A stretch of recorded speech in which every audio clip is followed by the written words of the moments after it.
te laisse la parole et puis, eh ben écoute, on t'écoute, je coupe mon micro et normalement tout le monde t'entend sur Twitch et sur Facebook. C'est parti.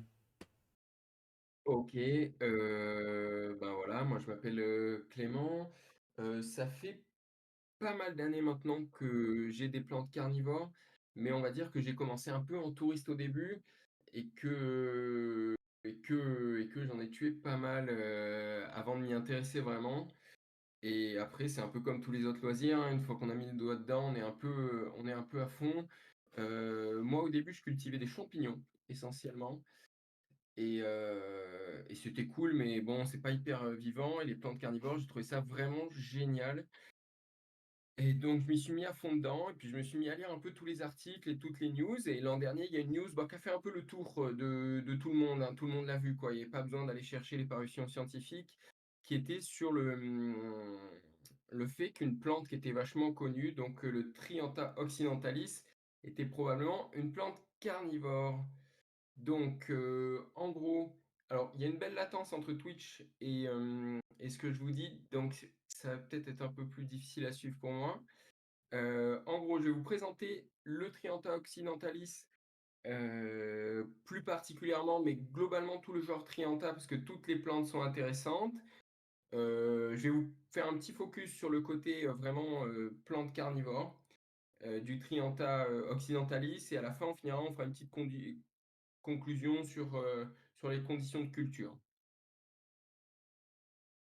Alors, bon, toutes les photos viennent d'internet, hein, mais elles sont à peu près libres de droit. C'est que des photos qui représentent, le Triantha occidentalis, soit la plante, soit, la plante in situ. Bon, là, on la distingue pas très bien sur la première photo, mais c'était vraiment, aussi un bord de marée dans lequel elle pousse.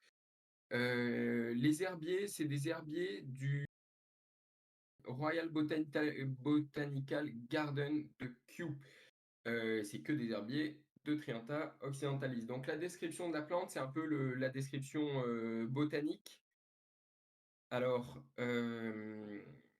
c'est une plante herbacée, c'est-à-dire que c'est vraiment une herbe. Ça a l'air d'une herbe, ça ressemble un peu, dans le style à un iris. On voit une illustration, la botanique sur la droite. On voit pas les photos, il y a pas de photos, c'est normal. Ah ouais, ben, moi je les vois. Alors, soit vous êtes très imaginatif, soit le slide ne défile Non, pas. OK. je pense qu'il faut que, ouais, je pense qu'il faut que tu enlèves ton full screen et que tu utilises l'autre écran avec tes diapos à gauche. Ah si, ça y est, c'est bon. Là, c'est bon, on est passé sur le deuxième. OK. Ah, Je te super. redonne la Ah ouais, parole. vous n'avez pas vu les premières photos, donc je vous les remets. Hop là. OK, j'attends. Je crois que j'ai quand même 10 bonnes secondes. Donc, en gros, je vous présente le Triantha occidentalis, la plante en général, on va dire sur un aspect botanique. Après, je vous présente, donc l'aspect carnivore et enfin la culture. Là, d'ailleurs, on voit un beau Triantha occidentalis sur, la gauche. Là, on voit un milieu, c'est un bord de tourbière. En fait, c'est une tourbière qui est en bord d'étang, on va dire, sur laquelle on voit un peu un milieu dans lequel, ça pousse, le Triantha occidentalis. Je vais très vite là parce que comme je refais ce que j'ai fait il y a 30 secondes que vous voyez pas, je vous ennuie pas trop, et donc ça, c'est les fameux herbiers dont je vous ai parlé. Bon, ça, c'est un peu pour les amateurs de botanique. Moi, j'aime bien les herbiers, je trouve ça joli. Donc vous allez voir pas mal de photos d'herbiers. Quoique je crois que j'en ai enlevé un peu. Donc on s'en était arrêté là. Donc sur la droite, on voit une illustration botanique du Triantha occidentalis. Là, c'est peut-être la diapo la moins, ludique du truc. Mais bon, c'est pour décrire la plante de manière générale. Donc c'est une plante herbacée, c'est vraiment une herbe, hein. Ça a l'air d'être, on le voit bien là sur la droite, hein, c'est des grandes herbes, ce qu'on appelle, lancéolées, un peu comme ça là, en forme, d'épée. Rhizomatique, c'est un peu comme le Sarracenia, mais en un peu plus petit, le rhizome, mais vraiment elle garde une partie charnue à la base, qui lui permet de survivre, à l'hiver. Hem Et un système racinaire assez généreux. Bon, là, on voit un peu tout le reste. Elle pousse sur le Triantha occidentalis. Donc, comme son nom l'indique, c'est occidental, donc c'est sur, l'ouest. Donc elle pousse sur la côte ouest, d'Amérique du Nord, celle-là. Donc, le genre Trianta, c'est 4 espèces. Le Trianta glutinosa, qui est très intéressant. Le Trianta occidentalis, qu'on va voir majoritairement ce soir. Le Trianta racemosa, a priori un peu moins intéressant pour nous. Je vous dirai plus tard pourquoi. Et le Trianta japonica.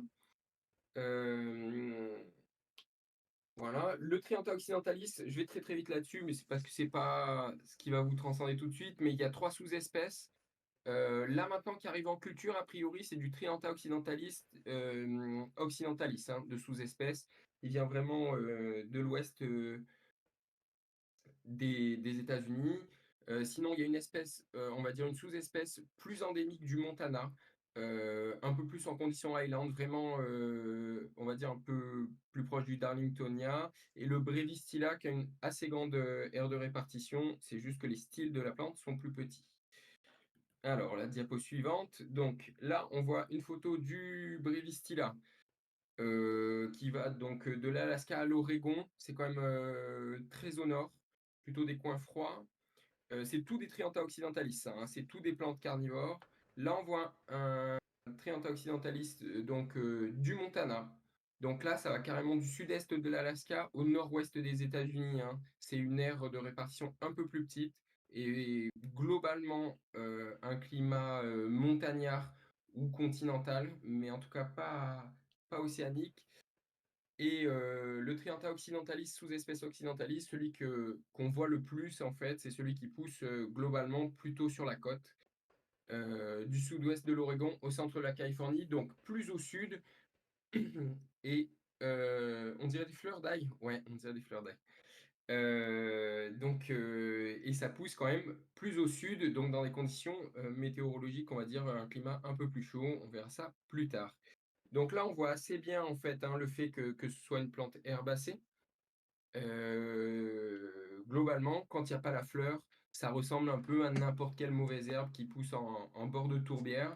Et c'est pour ça que cette plante, qui est connue depuis très longtemps, hein, la description botanique de la plante, c'est dans les années fin 1700, mi-1800, je pense. Mais comme cette plante est pas intéressante une grande partie du temps, en fait, bah, elle a pas attiré les regards avant l'an dernier, globalement, parce qu'elle ressemble à ça une grande partie de l'année. Heu, donc là, on va voir ses fleurs. On voit quand même que ça diffère un peu des fleurs d'ail. Donc c'est des grappes de fleurs. En gros, là, on voit une fleur, mais sur les photos précédentes, on voyait bien hop, je vais vous remettre cette diapo-là. On voit bien là, sur la photo de droite, que ça pousse en grappes. Donc c'est des grappes de fleurs qui ont à peu près, bon, elles ont toutes, selon les sous-espèces, quand même plus ou moins, un peu l'aspect d'une fleur de Dionée, une fleur assez rigide et on voit que ça fait après des beaux fruits rouges, dans lesquels les fruits vont pousser. Je m'attarde pas trop sur la fleur et la hampe florale maintenant. On verra un peu le reste de la plante, plus tard. Alors, je viens de me rendre compte qu'il y a un petit décalage entre le son et le passage des diapos. Donc là, ce que je vous disais, c'est que voilà, on verra la hampe florale un peu plus tard parce que c'est là où les choses un peu sympas se passent. Donc là, on va voir assez précisément l'aire de répartition géographique et les climats dans lesquels pousse le Trianta occidentalis. Ça permettra de se faire une bonne idée du biotope de la plante. Et puis après, même pour l'adapter en culture, ce sera assez intéressant.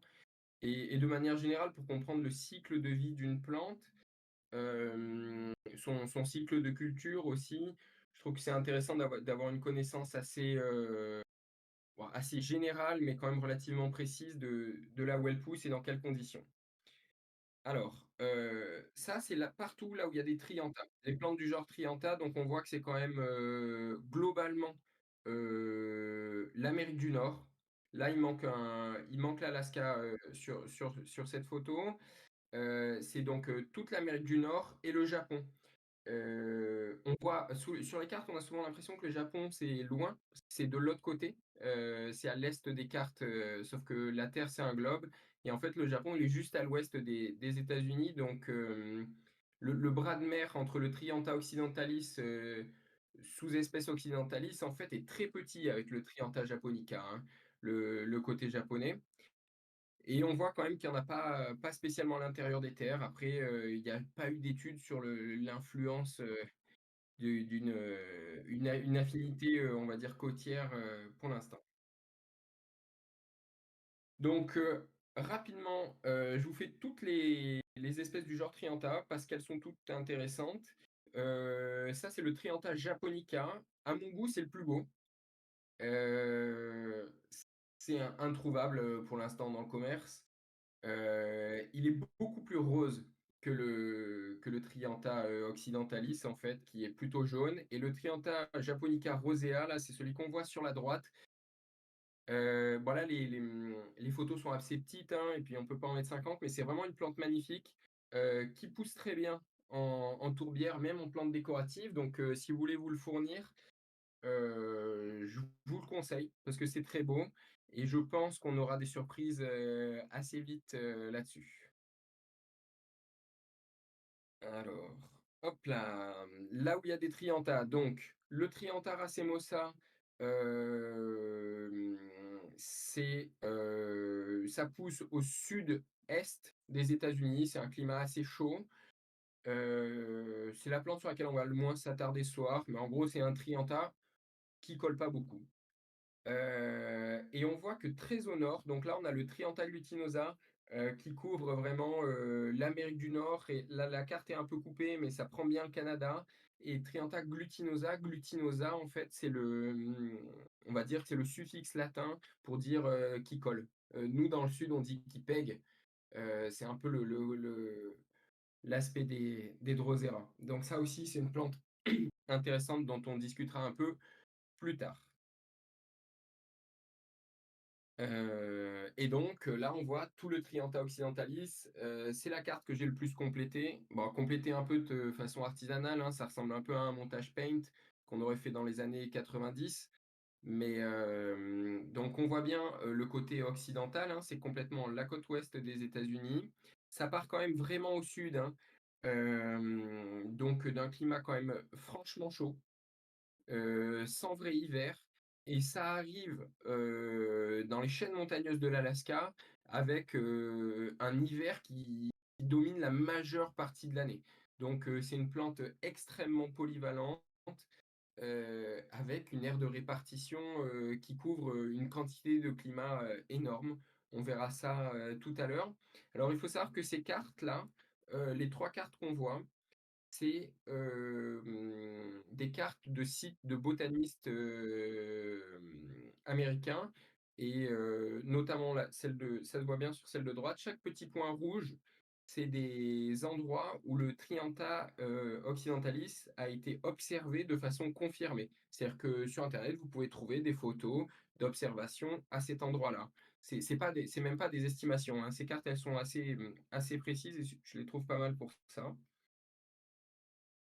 Allez hop, c'est dommage qu'il y ait un peu des latences. Donc, on quitte un peu l'ère, géographique pour, réduire l'échelle, et on arrive en fait, au biotope, à l'implantation, dans le pays. Donc là où il y a des Trianta occidentalis, on le voit assez bien sur la carte de droite là. Elle a été observée en fait du bord de mer. C'est bien ce qu'on voit au nord de la carte, Califlora. Califlora, c'est un site de botanistes américains. Donc, on voit bien qu'il y a, sur la bande côtière, des Trianta, mais on voit aussi, que c'est monté, très haut en fait, hein, sur les montagnes rocheuses. Donc je suis allé, regarder des relevés d'altitude sur ces points. Là, c'est marqué 1 500 mètres, mais j'ai un peu fait des relevés. En fait, on en trouve, jusqu'à, 1 800 mètres assez facilement, des relevés, donc, notamment dans le Yosémite. Donc là, je vous ai mis un petit paysage, montagneux, parce que ça pousse en fait dans ce genre de paysage-là. Hem, mais mais pas seulement.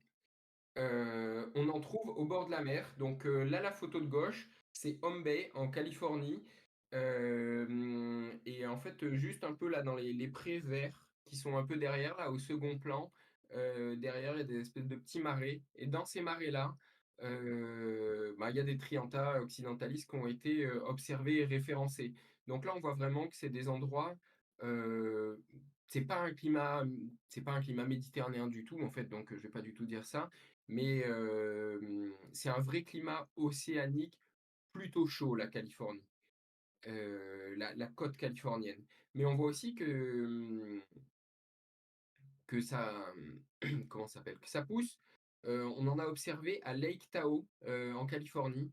Je ne sais pas si les gens connaissent Tahoe ici, mais s'il y a des fans de ski, on va dire, de ski, freeride ou de ski hors piste, c'est une station de ski extrêmement connue, notamment pour son abondance en chutes de neige. Donc, la photo avec ce petit monsieur là, c'est pas moi du tout. Mais c'est pour vous montrer que à peu près le climat à Tahoe l'hiver. Donc c'est une plante qui pourra vraiment tenir, des hivers dehors, qui les tient et qui a d'ailleurs une vraie saisonnalité de ce fait-là.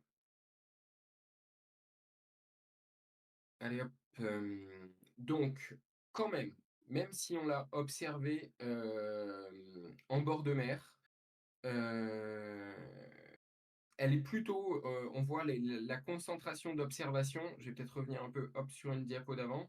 Heu On voit que la concentration d'observation, elle est quand même, majoritairement sur les montagnes rocheuses. Là, je sais pas si on voit ma souris bouger. Ouais, OK. Donc voilà, elle est majoritairement sur les montagnes rocheuses, hein. Les points là, comme, là où il y a ma souris ici sur Home Bay ou les choses comme ça, c'est des observations ponctuelles, hein. Donc c'est quand même plutôt une plante de climat montagnard, avec une très forte, saisonnalité. En montagne, donc je suis allé regarder les relevés météo en fait de la météo américaine, hein, les historiques météo. En montagne, la température dépassera rarement les 30 degrés, mais sur la côte largement. Par contre, sur les hivers, j'ai trouvé, des cinquantaines de relevés de température en fait, en dessous des -15 degrés, hein. Ce qu'il faut voir, c'est est-ce qu'il fait un -15 degrés sec ou alors, il fait un -15 degrés très amorti parce qu'il y a il y a une abondante couche de neige au-dessus? Ça, c'est impossible à dire, je ne le sais pas. Mais il faudra voir si vous prenez en fait des gelées sèches, chez vous, si vous en avez, ce qui se passera. En tout cas, voilà, voilà vraiment les endroits dans lesquels on le rencontre, principalement.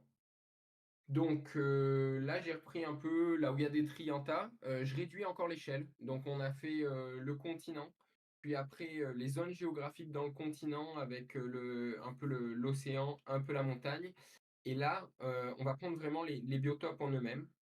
Donc en gros, là où est-ce qu'on trouve des Trianta? Et ben, c'est très classique pour ce genre de plantes. C'est les tourbières, c'est les bords de ruisseaux, acides, c'est les prairies humides.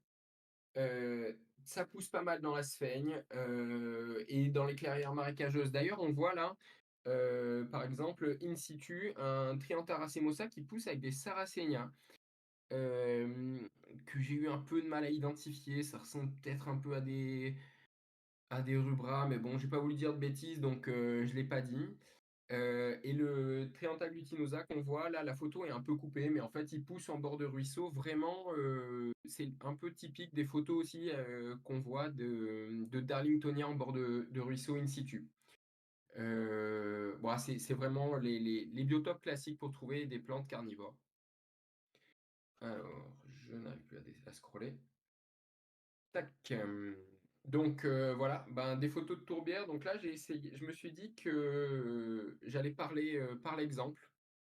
Donc là, on voit en fait sur la photo de droite des Triantha occidentalis, dont un qui est déjà en fruit, en plein milieu, hem, qui pousse dans la Sphaigne, en pleine tourbière et sur la photo de gauche, en fait, les fleurs blanches qu'on voit, c'est en partie des fleurs de Triantha occidentalis, dans un marais acide, un peu typique en fait des forêts de pins marécageuses des États-Unis dans lesquelles on trouve des sarracénias.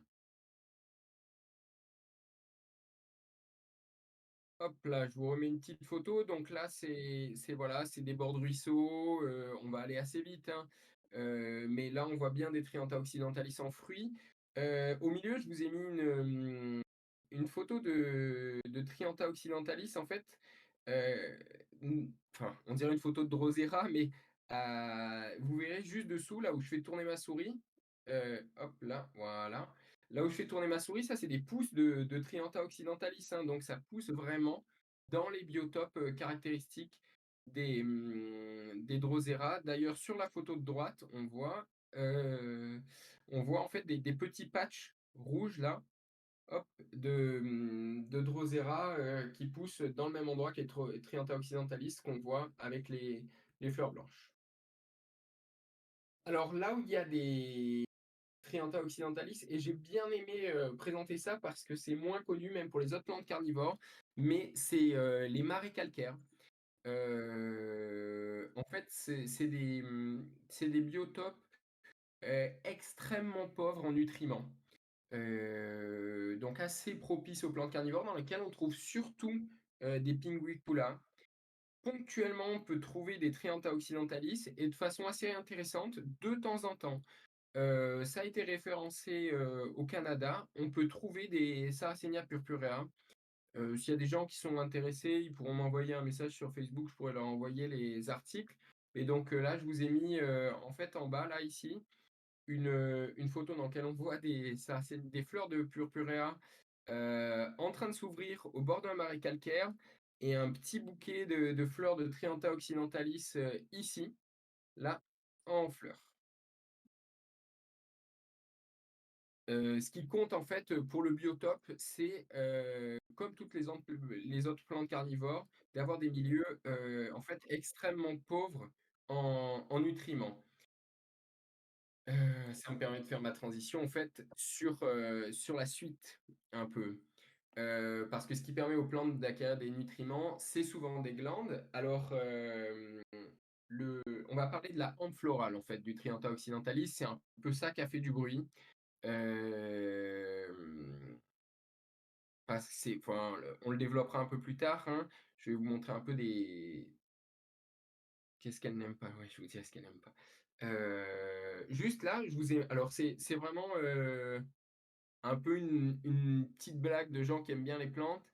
Tout à l'heure, on a parlé du drosophyllum, donc il y avait des trichomes ou des poils glandulaires ou des choses comme ça. Les drosera en ont.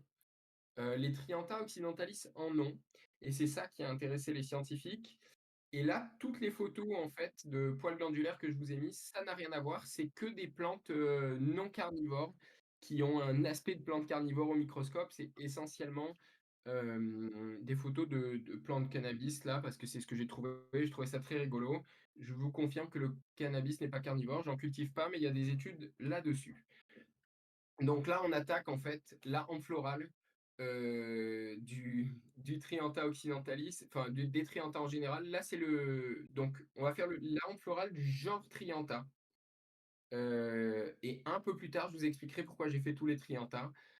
Ça va intéresser en fait pas mal de gens, mais globalement, on voit le Trianta glutininosa qui s'appelle quand même Phosasphodèle collant parce qu'il est collant. Et on voit bien sur la photo de gauche en fait que la hampe florale elle est recouverte de poils glandulaires extrêmement collants. Et on va retrouver cette caractéristique en fait sur tous les autres Trianta. Ça se voit un peu moins sur le Trianta glutinosa, mais on voit quand même des petits points colorés dessus, qui sont des poils glandulaires collants. On en voit beaucoup sur le Trianta japonica, là, les photos qu'on voit. Et là, ça se voit pas très bien parce que j'ai pas les photos en très bonne qualité, mais on peut voir même des micro-insectes collés dessus.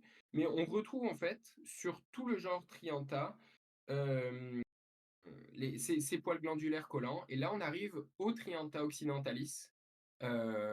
C'est celui qui a attiré l'œil des scientifiques parce que quand ils ont étudié la plante, d'abord en regardant des photos d'herbiers, ils se sont rendus compte qu'ils voyaient des insectes collés sur les tiges.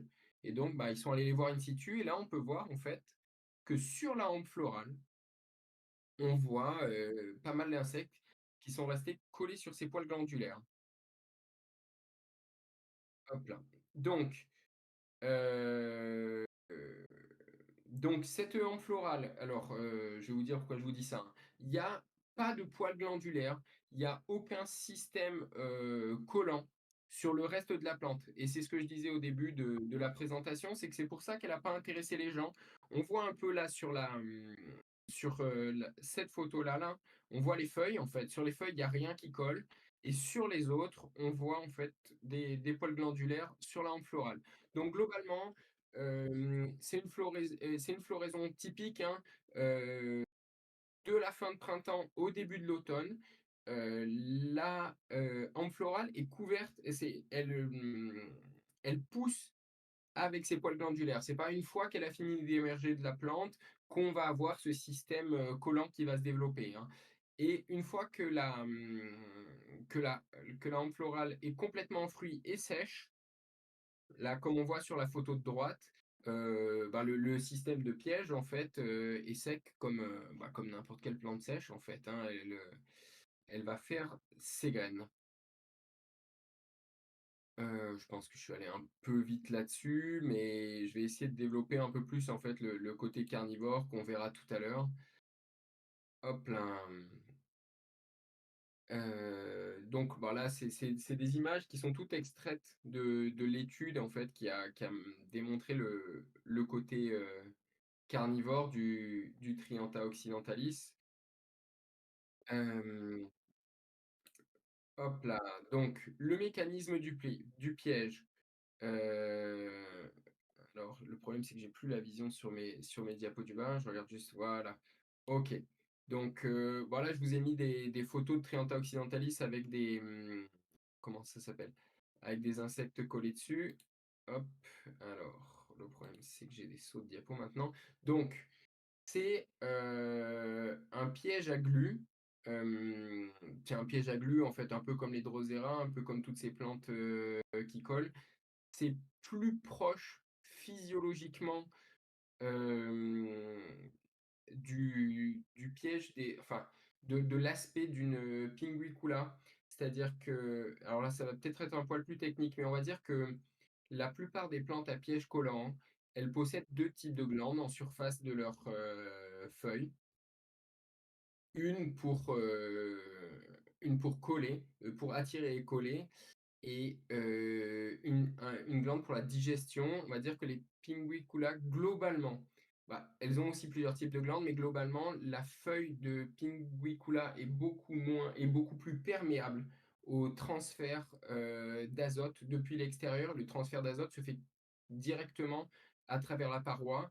C'est pareil, pour le Triantha occidentalis. Donc je reviens là-dessus, c'est un piège à glu, très collant. La photo de droite là, qui évoque pas grand-chose, en fait, c'est une capture d'écran d'une vidéo de quelqu'un qui met ses doigts sur une tige de Triantha occidentalis et quand il les écarte, c'est les filaments qu'on voit.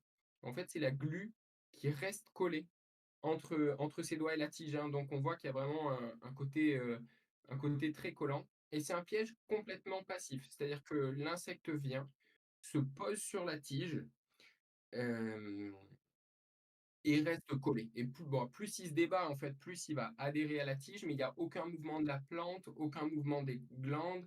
Il y a pas du tout de mouvement de repli comme une Pinguicula ou un Drosera. C'est vraiment, comme le Drosophilum qu'on a vu tout à l'heure.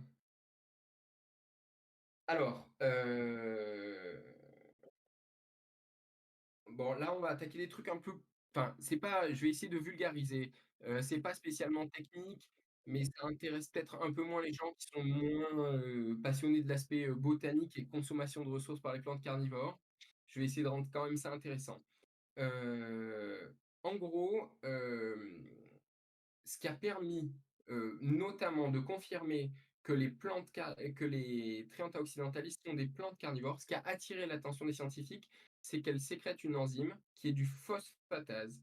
Et c'est ce qu'on voit, c'est une enzyme qui se retrouve, c'est une enzyme, digestive qui se retrouve chez toutes les plantes carnivores, qui digèrent directement leur proie. Et c'est une enzyme qu'on ne retrouve pas, chez les plantes, dites, protocarnivores, qui digèrent leur proie par l'intermédiaire, de soit d'un insecte, soit d'une bactérie tierce. Bon, ouais, c'est la capture d'écran, est pas hyper, évocatrice pour, même pour moi, mais elle vient de l'étude. En gros, on voit sur le géranium, là, tout à droite, qu'il y a des poils glandulaires, mais il y a pas de luminescence de phosphatase sur les poils, quasiment. Et il y a eu des tests, hein, sur le géranium parce que, ben, il faut tester, en fait, bon, je vais décrire ça et je reviens là-dessus. En gros, il y a pas de phosphatase sur le géranium. Le Triantha occidentalis, là, on voit qu'il est très brillant quand même. Il a une très bonne réponse, aux phosphatases. On voit beaucoup de présence de l'enzyme et en gros, on a une autre plante test à gauche qui est le Drosera. Donc, pour une étude scientifique, pour qu'elle confirme ou qu'elle infirme, par exemple, le cadre, l'aspect carnivore ou pas d'une plante, il faut que l'expérience, elle soit faite sur une plante dont on confirme qu'elle n'est pas carnivore, sur une plante dont on confirme dont on sait déjà qu'elle est carnivore, et sur la plante test. Et en fait, c'est en comparant ces tests qu'on va voir si, si la plante est carnivore ou pas et surtout, si c'est pas l'expérience qui donne l'apparence d'une plante carnivore, hem, Drosera, mais lequel je ne reconnais pas les j'essaie de voir les questions sur Twitch en même temps, je devrais pas, mais ça m'attire l'œil. Mais en gros, voilà, c'est comme dans un essai en médecine, en fait. On va tester des panels, de plantes carnivores avec cette expérience, voir si l'expérience marche sur une plante carnivore, elle est bien carnivore, on a une réponse carnivore. Sur une plante non carnivore, on a bien une réponse de plante non carnivore et sur le Triantha occidentalis, on a une réponse de plante carnivore, il y a bien du phosphatase, il y a bien digestion et donc c'est, comme ça qu'on confirme que c'est une plante carnivore. Donc là, c'est pas du tout technique et c'est très intéressant contrairement à ce qu'on pourrait croire. En gros, hem, ce que font les plantes carnivores, c'est qu'elles vont récupérer l'azote qu'elles n'ont pas dans le sol, sur leur proie. Parce que c'est globalement ça qui leur manque pour leur croissance. Et en fait, ce graphique, il montre, la comparaison entre l'acquisition d'azote depuis les proies, entre, une plante non carnivore à gauche. On voit que les petites barres jaunes là montrent qu'il n'y a pas du tout eu d'acquisition d'azote de la plante, même si on a mis des proies dessus, il n'y a eu aucun transfert. Après, on voit l'acquisition d'azote depuis un Drosera. On voit qu'il y a une très forte consommation en fait de l'azote qui était de la proie à la plante carnivore. Et à droite, on voit en fait qu'il y a un transfert d'azote équivalent quasiment avec le Drosera pour le Triantha occidentalis. C'est juste qu'on voit que le cycle de transfert de l'azote est beaucoup plus lent en fait. Au début, il y en a peu et d'un coup, il y a un gros cycle de transfert d'azote. Alors, pour être sûr que l'expérience ne soit pas biaisée, on met des marqueurs isotopiques, dans l'azote. En gros, on leur donne une espèce de signature, alors là, vraiment, il faudrait être plus scientifique que moi, mais c'est c'est une signature, par irradiation, en gros. On regarde que c'est bien l'azote de la proie qu'on a donné à la plante qui est transféré dans la plante. C'est-à-dire qu'on marque il y a écrit quoi en bas du graphique? Alors, en bas du graphique, il y a écrit, bon, je sais plus le nom de la plante non carnivore. En rouge, c'est écrit Drosera et en bleu, c'est écrit Triantha. C'est ce que j'ai essayé de présenter à l'oral. Donc en gros, on a marqué, l'azote qui était sur la proie. On a mis la proie sur la plante. On a mesuré et on a relevé l'azote dans la plante et c'est bien l'azote de la proie qui est passé à la plante. Parce que le risque dans ce genre d'expérience, c'est qu'en fait, on voit que la plante a récupéré de l'azote, mais que l'azote soit venu d'ailleurs, par exemple du sol pour les plantes non carnivores. Et là, c'est pas le cas. Le transfert d'azote, c'est bien fait que de la proie à la plante. Et c'est en fait exactement comme ça qu'on démontre qu'une plante est carnivore. C'est-à-dire qu'elle se nourrit réellement toute seule de ses proies. Donc, globalement, on reste un peu dans les trucs, un peu plus techniques, mais toujours très abordables. Ce qui est intéressant, c'est que, il y a que la fleur du Triantha occidentalis qui est carnivore. Donc elle peut pas utiliser, le carnivorisme pour, la totalité de sa période de végétation. Vu qu'il y a en gros que, 1/3 de l'année pendant lequel elle va, consommer des proies. Et là, ce qui est un peu atypique, avec cette plante, c'est que, tout l'azote, capté en mangeant des en capturant des proies et en digérant leurs proies sur sa hampe florale est en fait redirigé vers le rhizome. Il est transféré aux racines, et après il est bah, là j'ai marqué réinvesti, mais c'est vraiment l'idée. En fait, cet azote, il est réutilisé pour la croissance de l'année suivante. C'est-à-dire que tout ce qu'elle a consommé pendant une année, c'est un peu le principe de l'écureuil, en fait, qui fait des réserves. Elle va tout stocker dans ses racines et au moment où elle repart en végétation au printemps suivant, elle va utiliser cet azote stocké, pour booster sa croissance. Et ça, par contre, c'est vraiment très, très atypique, chez les plantes carnivores. Moi, je n'en connais pas d'autres. Après, je connais vraiment pas toutes les plantes carnivores. Heu, bon, donc là, on a vu que c'était une plante carnivore. Il y a quelque chose d'un peu atypique chez cette plante, c'est que l'appareil reproducteur, de la plante, c'est-à-dire sa fleur, est au même endroit que, qu'en fait, son piège. C'est hyper contre-intuitif, en fait, d'un point de vue évolutionniste, parce que donc là, je vous ai montré un peu des exemples. On voit donc, des Drosera rotundifolia là à gauche, on voit que en fait, la fleur est très éloignée du piège. Donc là, il y a aucun risque que d'avoir, des pollinisateurs qui vont se faire attraper par la plante, quand ils vont venir la polliniser. C'est-à-dire que bon, c'est pas forcément la seule raison, mais c'est l'une des raisons qui est évoquée par un peu tous les botanistes évolutionnistes, de l'éloignement de la fleur et du piège. C'est-à-dire que la plante, elle assure d'abord la survie de l'espèce, elle garantit une pollinisation sans attraper, ses pollinisateurs et après, une fois que la pollinisation est faite, c'est plutôt, une autre niche écologique ou alors un autre moment de la saison qui fait que les pollinisateurs arrivent au piège. On voit la même chose là sur la droite, sur, la Dionée muscipula, avec des fleurs qui sont très éloignées des pièges. Sachant que sur la Dionée muscipula en plus, il a été observé qu'on a des pollinisateurs qui sont également des proies. Pas seulement, mais ça a été observé chez certains Drosera aussi. Donc, à partir du moment où on a, quelqu'un qui est à la fois notre proie et notre mode de reproduction, il faut qu'on l'éloigne.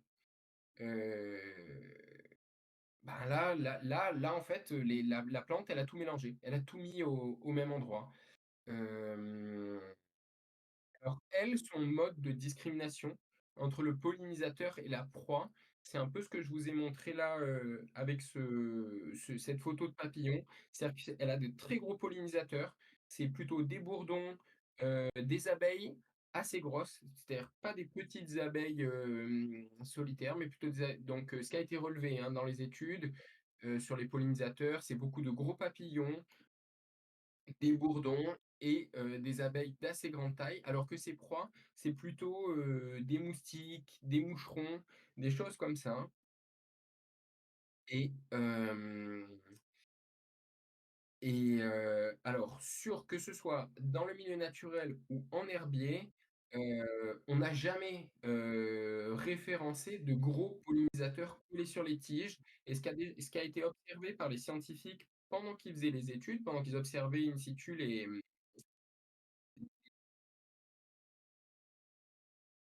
Trinata, c'est qu'ils ont déjà vu donc des pollinisateurs se poser sur la tige et arriver à redécoller. Alors les pattes, souvent un peu collées d'ailleurs, souvent ils vont se reposer sur la fleur et ils voyaient les abeilles en fait se faire une petite toilette pour s'enlever toute la colle des pattes avant de polliniser la plante et repartir.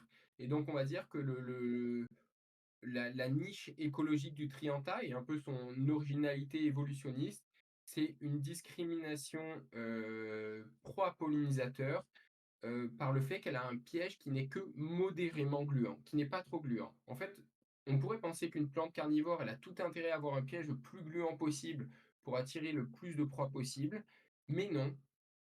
Là, elle, il lui faut un piège qui soit pas trop gluant pour attirer juste suffisamment de petites proies, mais surtout pas, mettre en danger la survie de l'espèce en, collant ses pollinisateurs.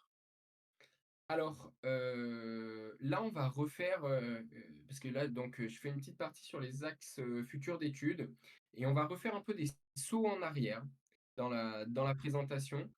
Donc je vais vous présenter un peu ce qui est envisagé pour l'avenir.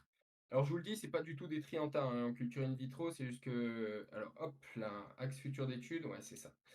Donc, globalement, les axes futurs d'études, heu, ce sera, essentiellement sur les autres Trianta, notamment, celui-là.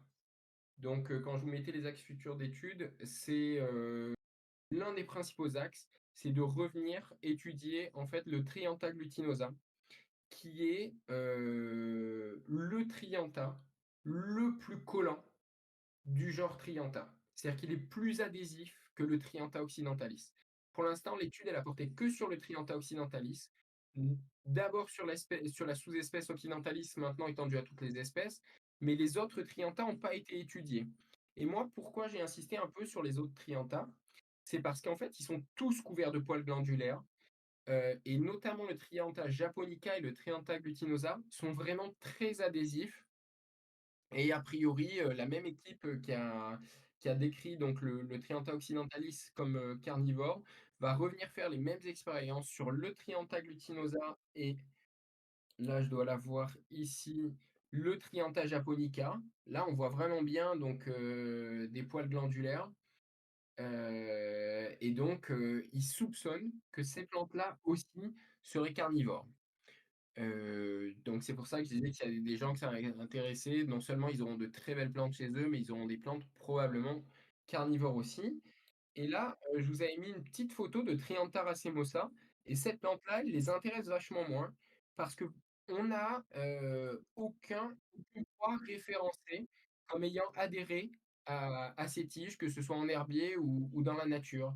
Il est en fait, vraiment, beaucoup moins adhésif que les autres. Alors hop là. Globalement, hein, les axes, c'est ça. Après, c'est, donc là, hop, je vais faire un peu d'oral sans photo. Hem, les autres axes d'études, c'est, comment fonctionne l'attractivité du piège, du Trianta. Ce qui est envisagé pour l'instant, c'est que en fait, la tige hop là, est-ce que j'ai une belle photo de Hamp ici? On va prendre celle-là. Heu globalement, donc ces poils glandulaires là, ils font des reflets rouges, un peu iridescents et ils attirent beaucoup de tout petits insectes qui soit viennent boire, soit viennent comme, butiner un petit truc à leur taille, mais ils se demandent aussi s'il n'y a pas comment ça s'appelle? Un bouquet olfactif, qui attirerait les petits insectes. Donc ça, c'est aussi un axe d'étude, qui sera envisagé pour les années à venir. Bon, globalement, sur le Trianta, ce sera, les 2 prochaines études, en fait, ce sera ça. Ce sera vraiment, le fonctionnement du piège et les autres espèces de Trianta, qui sont à l'étude. Alors ça, c'est un truc qui intéresse pas mal de gens. Je sais qu'il y a des gens qui sont là ce soir et qui ont déjà la chance d'en avoir. Donc, ben, donc c'est plutôt cool. La culture donc du Trianta occidentalis. Alors, ah bah, je pensais avoir vachement dégraissé le texte de cette photo, mais j'ai oublié. Donc, en gros, on a vu que cette plante, elle vivait déjà dans les mêmes biotopes que les Drosera, que les Sarracenia, que les Dionnées, et donc, donc elle est vachement facile à remettre en culture chez nous. A priori, ce sera vraiment comme la Dionée. Il lui faudra un vrai hiver parce qu'on a vu que une fois que que la plante va stocker tout son azote, toute sa ressource dans sa racine et que c'est quand elle repart en végétation qu'elle l'utilise. Donc, on peut supposer qu'il lui faudra une vraie phase de repos hivernal. Elle fane entièrement l'hiver, il ne faut pas s'inquiéter. elle repartira en fait, hein. Donc j'ai regardé un peu pour les chez les cultivateurs américains, il y a essentiellement un cultivateur professionnel qu'on a qui s'appelle Brad's Greenhouse, qui les traite exactement comme ces Sarracenia. Donc en été, eux, ils les laissent, bac d'eau pour alors là vraiment ce que je vous cite, c'est eux la méthode de culture qu'ils décrivent, hein. C'est pas moi qui l'invente, c'est vraiment juste je vous dis ce qui a marché ailleurs, quoi. Donc en été, ils les laissent dans un bac d'eau, en plein soleil, donc détrempé en fait, hein, comme leur Sarracenia. Chez eux, elle fleurit à partir de mai-juin. Ils les ont en serre. Il faudra voir un peu après, chez nous, en fonction des climats qu'elle va rencontrer, les floraisons qu'elle a. J'ai vu sur internet que, par exemple, le Triantha occidentalis sous-espèce montana, dans les localités les plus montagnardes, il va fleurir, à peu près de fin juin à mi-septembre, fin septembre. C'est-à-dire très court, plutôt en bord de côte, le occidentalis occidentalis, il peut attaquer, tout début mai, voire un peu avant si c'est une très bonne année et tirer une floraison assez longue, hein, jusqu'en septembre. Donc ça, ce sera un peu à voir si vous avez une plante avec une origine, une localité, très montagnarde ou plutôt, de bord de mer. Donc leur plante, elle fleurit chez eux à partir de mai-juin. Elle supporte, des températures en journée qui dépassent largement les 35 degrés. Bon, en même temps, ils ont eu des serres en Floride, je crois, un truc comme ça. Donc forcément, quand le soleil tape, ça monte très, très haut. En hiver, eux, ils la descendent un peu en dessous de zéro, mais pas beaucoup, en dessous de zéro. Donc, on a vu quand même, hein, avant qu'elle peut largement supporter -15 sous la neige. Celles qu'ils ont sur la côte, eux, donc, ils les descendent en dessous de zéro, ou autour de zéro et elles, finissent vraiment leur végétation. Elles fanent un peu comme des dionnées là qui sont, un peu en période d'hivernage et elles repartent au printemps. Pour l'instant, j'ai pas trouvé de référence de gens qui auraient fait sauter la phase d'hivernage à leur, Trianta. Donc je pense que c'est pas une bonne idée. Heu, donc là, c'est un peu pour revenir à ce que je disais, on trouve le Trianta occidentalis en fait en montagne, voire en haute montagne et en bord de mer. Donc c'est possible que certains clones ou certaines plantes avec localité, ou certaines sous-espèces ben, supporte plus ou moins bien le gel ou la chaleur, ou qu'il faille un peu ajuster, nos conditions de culture. Je pense que c'est ça qui fera un peu le jeu intéressant, c'est de voir si la plante est hyper polyvalente, elle va se mettre partout, ou alors, c'est un peu les tâtonnements du début. Est-ce qu'il faudra qu'elle ait un peu les pieds au froid ou quoi? Parce qu'il y en a qui poussent donc, là où poussent les Darlingtonia et ce que je vous ai mis là sur la gauche, c'est une photo de Darlingtonia l'hiver.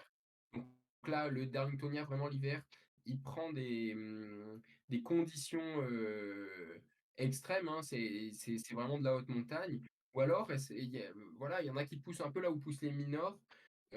Sarracenia minor, ça a quand même une réputation de moins aimer le gel, de moins aimer les températures, très négatives, voire de pas aimer ça et ce sera un peu, en fait, à chacun de voir, ce qu'il a trouvé comme graines, ce qu'il a trouvé comme plante, ce qu'il a trouvé comme localité.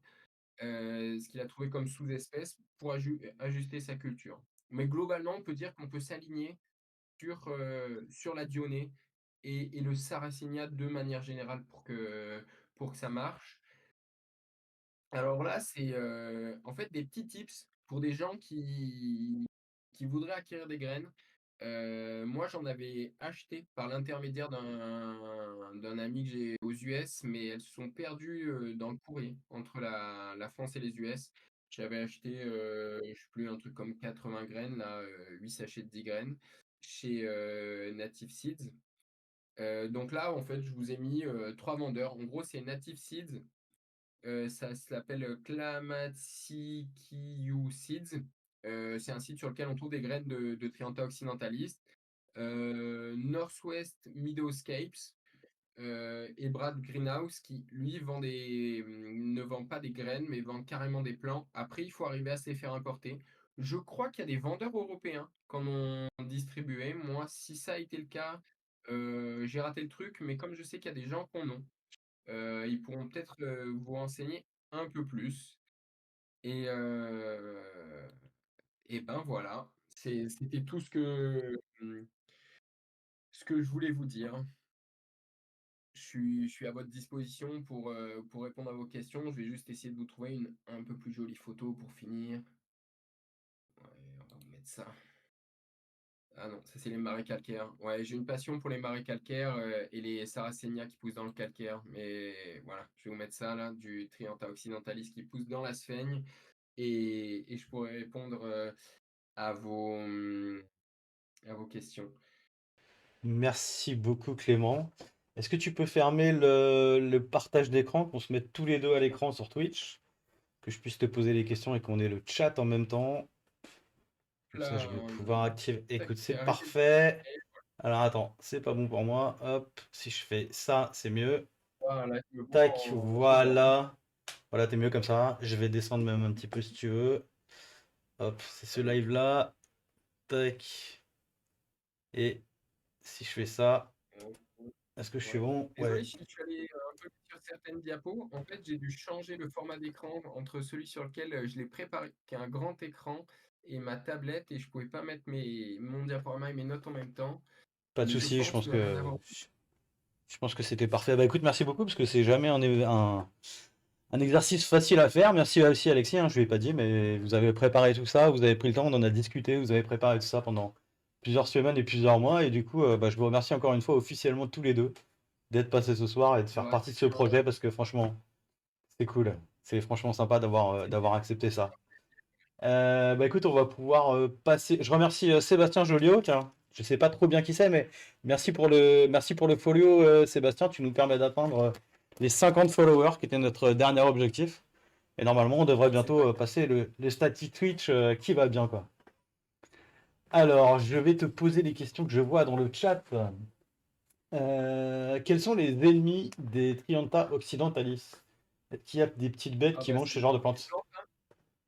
En dehors de l'humain, juste, je veux pas faire un peu de spoil sur les conférences qui vont survenir, mais le premier ennemi des plantes carnivores dans la nature, c'est l'humain.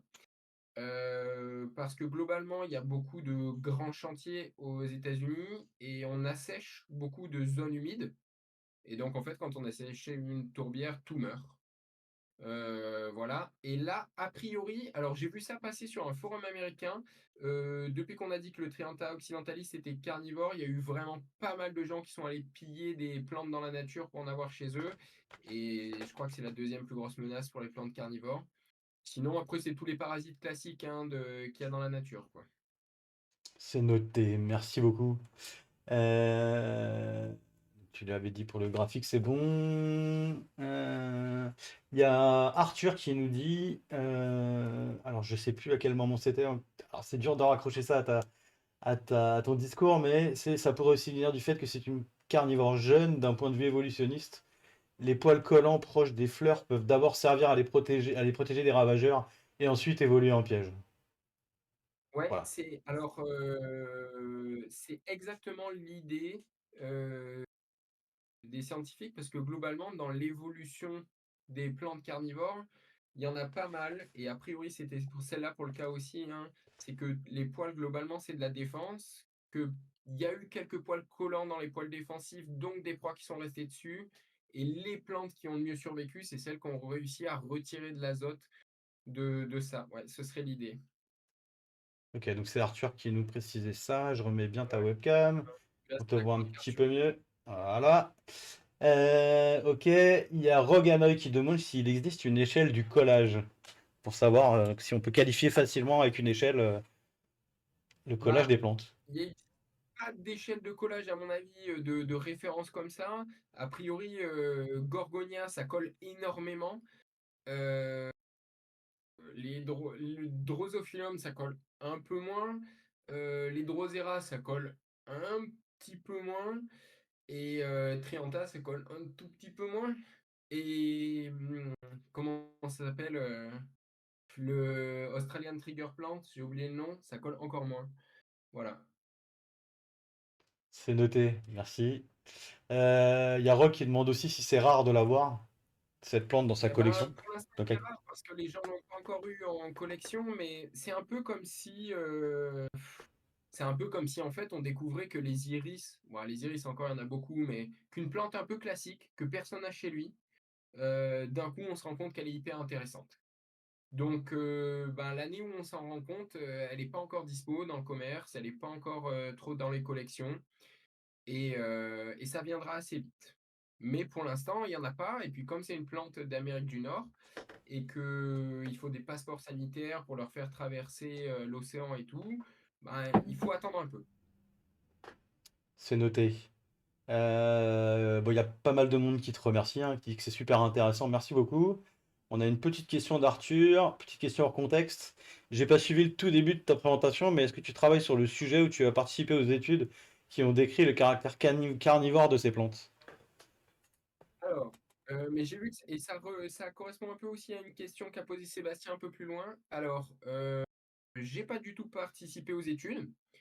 En fait, quand l'étude est sortie, j'avais traduit l'article, en français, pour le diffuser sur les réseaux, pour le partager et en fait, je me suis un peu pris au jeu et puis j'ai lu tous les articles qu'il y avait dessus et j'avais commencé, en fait, à les potasser pour faire un petit PDF qui reprenait tout, heu, parce que ça m'intéressait et j'ai lu, en fait, en 1 an et demi, un peu toute la littérature qu'il y avait dessus.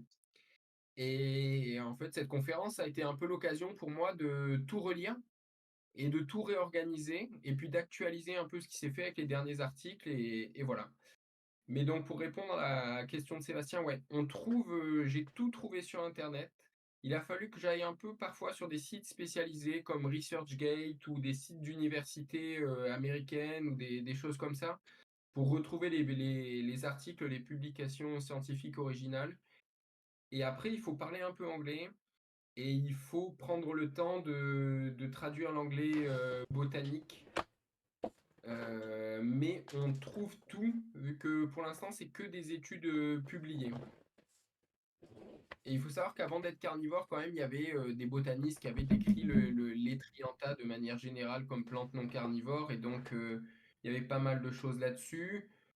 Et sinon, si ça peut intéresser des gens, alors là, vraiment, je vais digresser, mais si ça peut intéresser des gens, si vous savez d'où vient une plante, géographiquement, moi je l'avais fait pour Céphalotus aussi à l'époque, et ben vous pouvez aller chercher sur internet la station météo la plus proche et aller relever les données météo sur 1 an, 2 ans, 3 ans. Comme ça, vous avez le cycle des températures sur l'année, le cycle des précipitations sur l'année.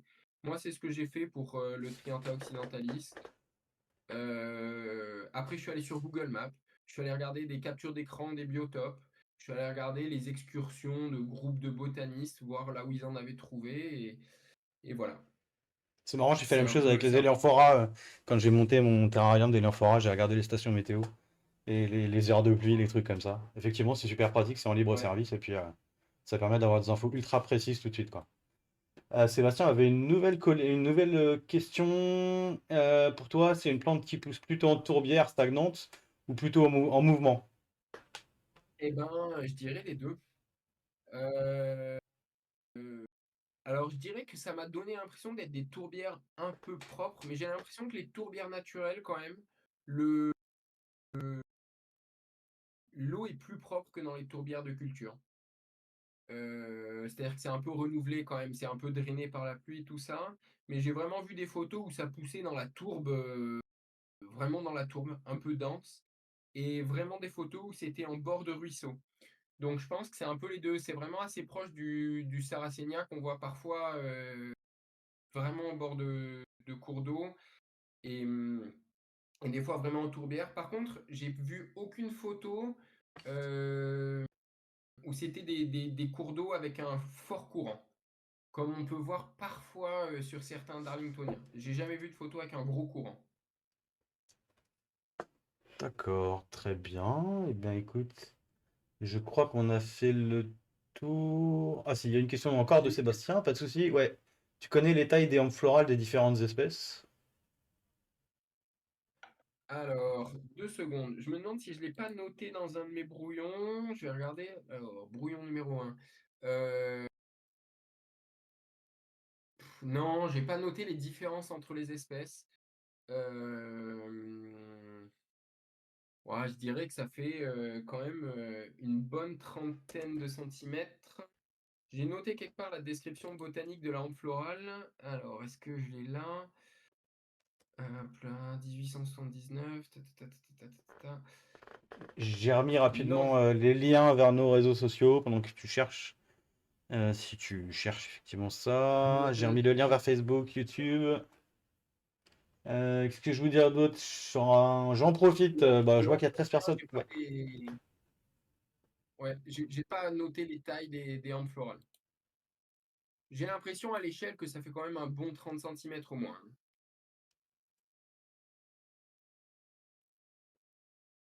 C'est noté. Il y avait une question une réflexion d'Arthur qui nous dit, il semblerait d'ailleurs qu'il y ait pas mal de plantes collantes entre guillemets qui soient en fait carnivores, typiquement la patate, certains Ouais. géraniums, etc. Et ben ouais, c'est pour ça un peu que j'ai fait la blague en fait dans mon diaporama. Au moment où je parle des poils glandulaires, de la hampe florale, d'avoir mis que des photos de poils glandulaires d'autres plantes dites non carnivores. Parce que l'aspect était là, l'idée était là, et en fait ça se joue à pas grand-chose, et des fois c'est un tout petit saut évolutionniste. Euh, et c'est pour ça d'ailleurs qu'on se dit que c'est peut-être pour certains géraniums et pas d'autres. Euh, et là, a priori, ce serait d'ailleurs pour certains Trianta et probablement pas un. Et en fait, ça se joue à une toute petite divergence dans l'évolution à un moment, mais il semblerait que globalement, il y a beaucoup de plantes avec des poils. Qu'il y ait une tendance évolutionniste dans les plantes qui ont des poils à aller soit vers le piquant, soit vers beaucoup de poils, soit vers les poils collants. Que dans celles qui arrivent vers les poils collants, eh ben, il y en a une partie qui arrive à faire adhérer leur proie, et dans celle-là, il y en a une partie qui arrive à devenir carnivore.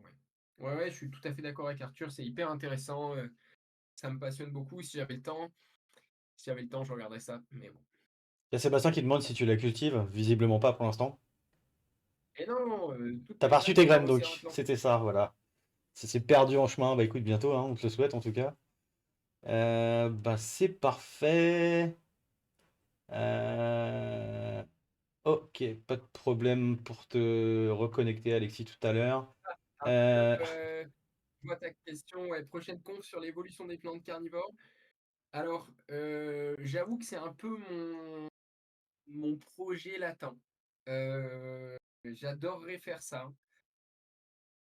J'espère que, en fait, c'est pas mal de travail finalement. Et j'aimerais bien, si je le fais, pouvoir faire un truc de qualité. Donc, je viserai peut-être largement la deuxième partie de l'année, mais disons que je l'ai en tête au cas où. Très bien. Eh ben, écoute, on mettra ça en place, on s'organisera. On a J'espère déjà, que tu vas bien. déjà, on a déjà pas mal de choses d'ici la fin de l'année, mais c'est vrai que après juillet-août, normalement, Non, mais on si a c'est pour encore plus un tard, petit c'est peu pas de grave. place. Non, non, mais si c'est pour plus tard, je la garderai pour plus tard. Il n'y a pas de problème.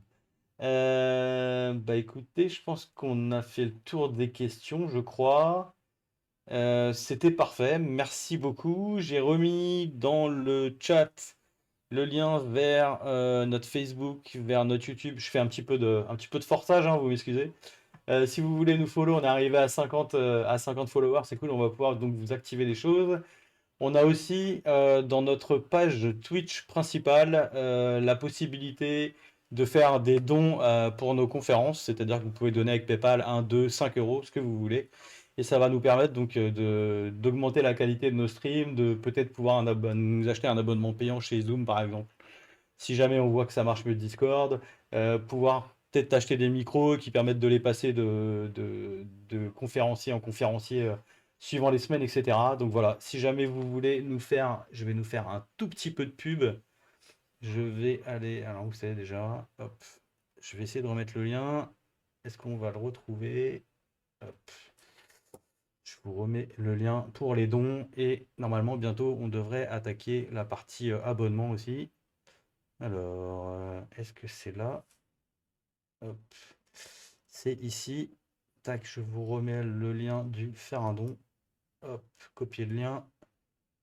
Et normalement, c'est lui. Voilà.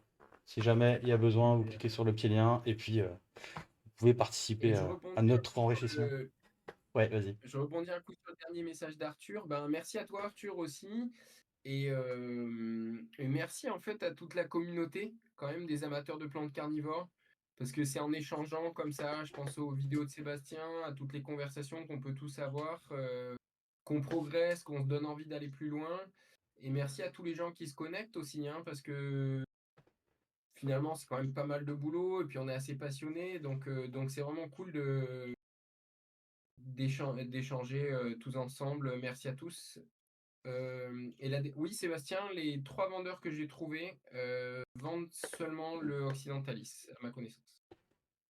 Mais voilà, ouais, merci beaucoup, merci à toute la communauté, c'est vraiment cool et moi, c'est un peu ça booste bien pour continuer à cultiver au quotidien et à s'y intéresser.